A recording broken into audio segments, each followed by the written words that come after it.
Hola amigos, pues bienvenido a otro estudio, otra sesión de Disfrutando su Voluntad. Decidí poner un poquito de música de fondo para tapar otros ruidos que pueda haber de fuera. Así que espero que no moleste, pero bueno, que sea un poquito agradable ahí en el fondo. Bien, los dos últimos vídeos tuvieron que ver con la fe. Mirando el capítulo 11 de Hebreos. Y quería continuar con un tema parecido, relacionado, desde luego, y simplemente intentar, que ayudemos a entender que la Biblia es una unidad, es un libro de libros. Y el mundo intenta decir, porque probar es imposible, intenta decir que no, que son un montón de leyendas y de escritos que se han formado a la fuerza, ¿no? a un libro, ¿no? Que se han juntado así arbitrariamente. No. La Biblia es una unidad. Y se puede ver esto de muchísimas maneras y por lo tanto el argumento de que alguien pudo combinar todos estos argumentos, estas clases de literatura, escritores diferentes, siglos distintos, incluso idiomas diferentes, y que todo eso se pudiese unir y que alguien estuviese detrás, de que va, es una locura pensar eso. Y lo que quiero hacer en este estudio es de mirar un poquito ese tema de la invisibilidad. Que nunca he usado este tema en castellano antes y bueno, miré a ver si era correcta la palabra. Y sí, la invisibilidad de Dios y por lo tanto la necesidad de que la fe en Dios, la verdadera fe en el verdadero Dios, tiene que ver con invisibles, tiene que ver con creer en lo que no podemos ver y ni tampoco tocar, porque no es solamente invisible, sino es también intangible, ¿no? Si se dice así. Entonces, rápidamente, pues quiero hacer un recorrido de la Biblia con el propósito nada más de ver este tema de Dios visible o Dios invisible. Bien, algunas cosas lo vamos a hacer de memoria y no vamos a ir a la Biblia, ¿no? Simplemente por ahorrar tiempo. Pensemos en Edén. Comencemos al principio.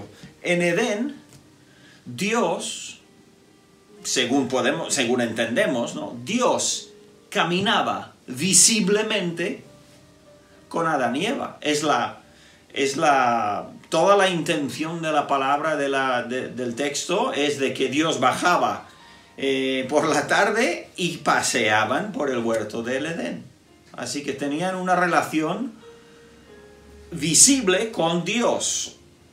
¿Cómo exactamente? No sé, la Biblia no lo dice. Así que no vamos a ser dogmáticos donde no podamos serlo, ¿no?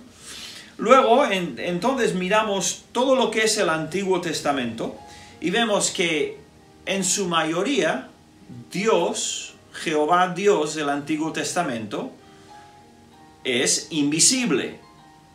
A lo largo del Pentateuco, de los libros históricos, en los libros de la profecía, pero de vez en cuando sí aparece. Y hay diferentes ocasiones en que pues puede ser que se llame el ángel de Jehová y que son Cristo preencarnado, o bueno, pues hay diferentes teorías, diferentes filosofías, pero desde luego que a veces Jehová Dios, que es invisible en su naturaleza de alguna manera, pues a veces se hacía visible. Los hombres que aparecieron a Abraham, el hombre que habló con Josué tantísimas veces, el cuarto hombre del horno, ¿no? De los 3 hebreos en Daniel.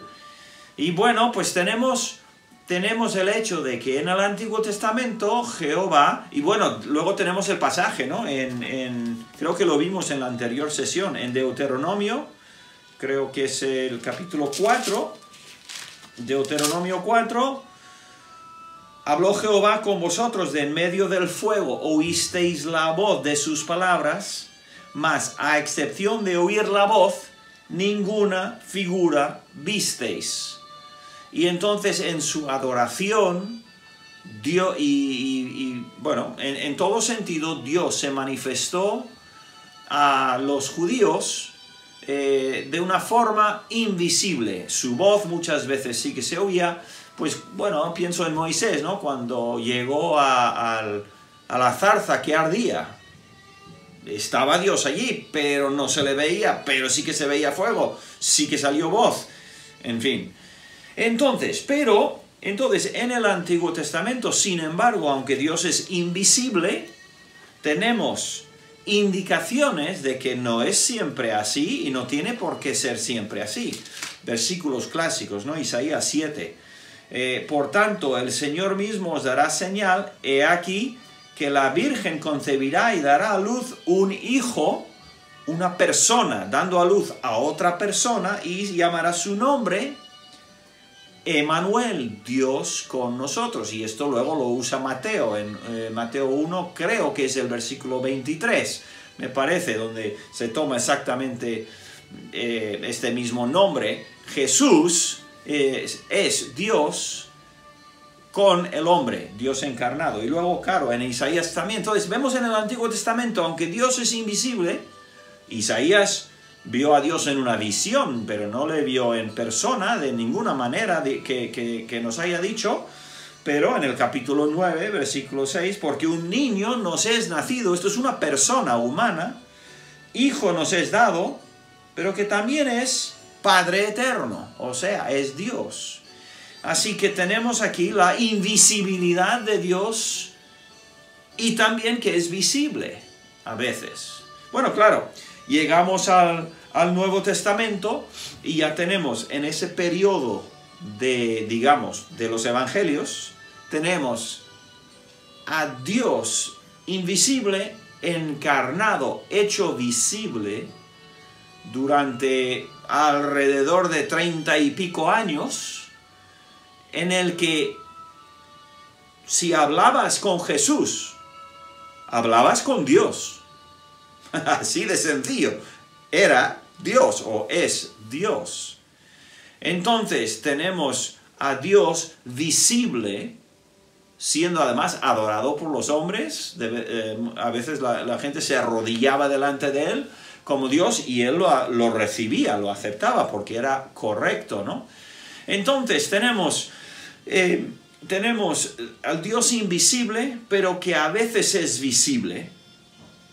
Y luego, claro, cuando vemos pasajes como Juan 14, por ejemplo, en Juan 14, el Señor dice, como sabréis, dice, en la casa de mi Padre muchas moradas hay, si así no fuera, yo os lo hubiera dicho, voy, pues, a preparar lugar para vosotros. Me voy, me marcho. El Dios visible, el Hijo, se marcha. Pero claro, luego, en el mismo capítulo y en los capítulos siguientes, dice, sí, yo me voy, pero viene alguien en mi lugar. Ese alguien es el Espíritu, que es concretamente y por definición invisible. Dice, yo rogaré al Padre y os dará otro consolador para que esté con vosotros para siempre. Esto nos influye a nosotros, porque Jesús se iba a ir. El Espíritu de verdad, al cual el mundo no puede recibir, porque no le ve, ni le conoce. Ahora, aplica esta verdad, esta realidad, estas frases. Es lo que estamos viviendo, ¿no? El mundo no puede ver a Dios, no puede conocer, porque no le conoce, ¿no? Y es invisible. Pero no quiere decir que no está. El Espíritu está. Luego Mas el Consolador, el Espíritu Santo, a quien el Padre enviará en mi nombre, Él os enseñará todas las cosas. El Espíritu invisible de Dios nos enseña las cosas de Dios. Si eres creyente y estudias la palabra, el Espíritu Santo te enseña. A través de la palabra te va enseñando acerca de Dios. No solo nos enseña, el Espíritu Santo nos guía, nos protege, nos convence, ¿no? Entonces tenemos aquí al Señor preparando a los discípulos, pero también no preparándonos a nosotros, sino explicándonos a través de estos escritos que, bueno, todavía no hemos llegado a eso, pero está preparando el camino, digamos, porque va a haber un momento en que Él ya no va a estar, no va a haber Dios visible para ellos, porque se va a ir. Entonces, y es entonces cuando, pues, vamos a Mateo, por ejemplo, a la Gran Comisión, y tenemos a Jesús diciendo, por tanto, id y haced discípulos a las naciones, bautizándolos en el nombre del Padre, del Hijo y del Espíritu Santo, enseñándoles que guarden todas las cosas que les he mandado, y he aquí, yo estoy con vosotros todos los días, hasta el fin del mundo. ¿Cómo que está con nosotros? Si se va a ir. Entonces tenemos al Dios visible, el Hijo, que en ese momento está a punto de marcharse, pero dice, me voy, pero voy a estar con vosotros. ¿Cómo? Bueno, la respuesta es muy sencilla, es misteriosa, pero es sencilla. Dios Hijo se va, Dios Espíritu viene y reside en nuestros corazones. Luego, si pasamos más adelante al libro de Colosenses, tenemos aquí unos pasajes preciosísimos también, pero en Colosenses 1, versículo 15, hablando de Jesús, nos va añadiendo más información, más enseñanza. Dice, Él es la imagen del Dios, ¿qué? ¿Sabes el versículo? Él es la imagen del Dios invisible. Y aquí estamos otra vez. Dios invisible y Dios visible. Porque en Él fueron creadas todas las cosas, etcétera, etcétera, etcétera. Y luego, en el capítulo 2, versículo 9, porque en Él, Jesús, habita corporalmente toda la plenitud de la deidad. Jesús es Dios invisible, hecho visible. Entonces, estos no son realidades opuestas, todo es parte de lo mismo, ¿vale? Luego llegamos a Hebreos, y en Hebreos hemos estado 2 veces, la certeza de lo que no se ve, la convicción, no, la certeza de lo que se espera, la convicción de lo que no se ve, estamos hablando de invisibilidad allí, y luego dice, es imposible agradar a Dios, ¿verdad? Sin creer que existe, sin verle, por supuesto. Y luego, en el siguiente capítulo, en el capítulo 12 de Hebreos, Dios encarnado, Dios visible, no está aquí. Está al lado del Padre. Pero el versículo 2 del capítulo 12 dice, puestos los ojos en Jesús, el autor y consumador de la fe. ¿Cómo podemos poner los ojos en Jesús? No le podemos ver. Pero ¿qué dijimos de la fe? La fe es la capacidad, el instrumento, el ojo espiritual, por el cual podemos ver a Dios y poner nuestros ojos en Jesús, espiritualmente hablando. No es fantasía, no es una broma, no es un truco, no. Ponemos los ojos espiritualmente en Jesús, el Dios visible, que no podemos ver, es ahora para nosotros invisible, pero lo creemos porque es así como la Biblia totalmente lo describe, desde el principio hasta el fin. Y entonces llegamos, para terminar ya, llegamos a Apocalipsis, y a ver si tengo algún versículo aquí, no, aparte, bien, llegamos al último capítulo de Apocalipsis, el 22, y fíjate lo que pone. Está hablando del trono de Dios y del Cordero, la calle de esa ciudad fantástica, y dice, y no habrá más maldición, y el trono de Dios y del Cordero estará en ella, y sus siervos le servirán, y verán su rostro, y su nombre estará en sus frentes. Y creo que es el anterior que dice, y él morará con ellos, y ellos serán su pueblo, y Dios mismo estará con ellos como su Dios.